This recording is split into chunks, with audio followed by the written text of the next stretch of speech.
بسم الله الرحمن الرحيم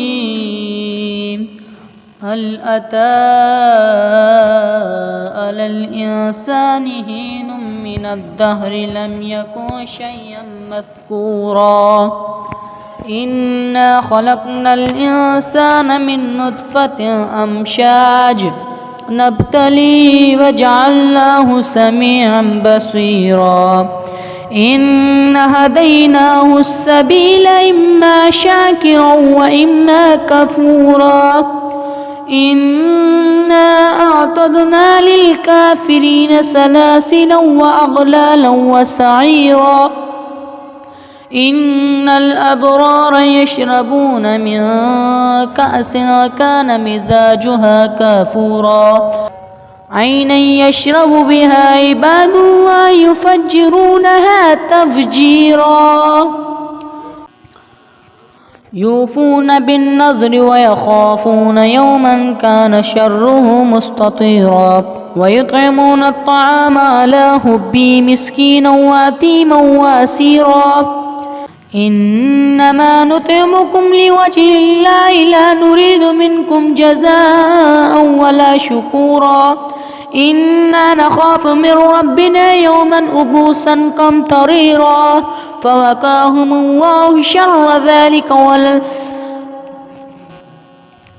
ذلك اليوم ولقاهم نصرة وسرورا وجزاء بما صبروا جنة وحريرا متقين فيها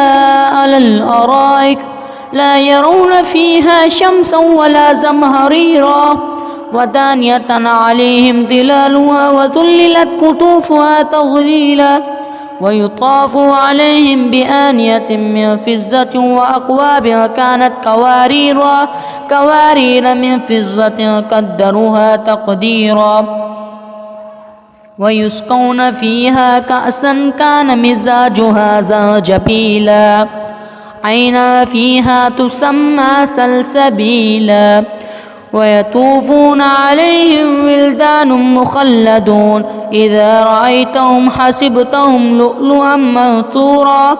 وإذا رأيت ثم رأيت نعيما وملكا كبيرا عاليهم ثياب سندس خضر واستبرق وهلوا أسافر من فضة وسقاهم ربهم شرابا طهورا إن هذا كان لكم جزاء وكان سعيكم مشكورا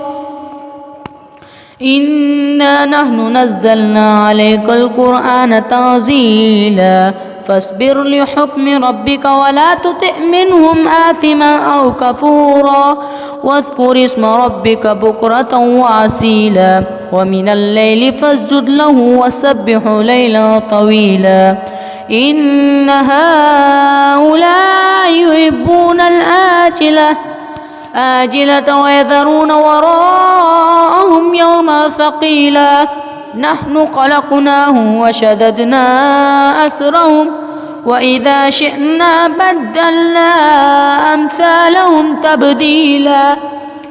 إن هذه تذكرة فمن شاء اتخذ إلى ربه سبيلا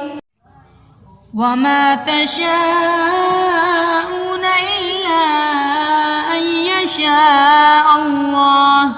إن الله كان عليما حكيما يدخل من يشاء في رحمته والظالمين أعد لهم عذابا عليما صدق الله العظيم.